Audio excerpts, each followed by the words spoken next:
Bike. The bike, most people know how to ride a bike, a stationary bike, but in this case, we're going to be talking about the bike in a way that we can end up using it if you have a little bit of intolerance to be able to get into deep flexion.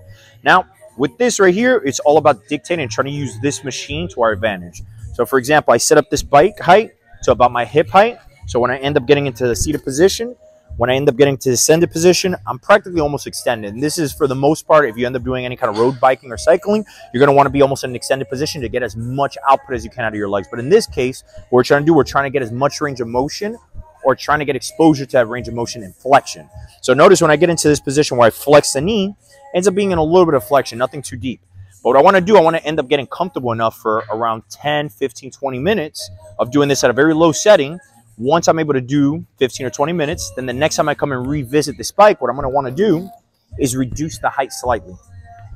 And now what that's going to end up doing is going to expose me to a little bit more flexion into the knee. And then again, trying to progress that to around 15 or 20 minutes. And then once I'm able to do that again, then we drop it once again and then dictating again. And now notice how much lower it ends up being. But that's kind of the process here. We want to end up making it look as if we're trying to get as much flexion out of that to just continually expose us to that flexion, and on top of that too, you can just gain a little bit more circulation and movement.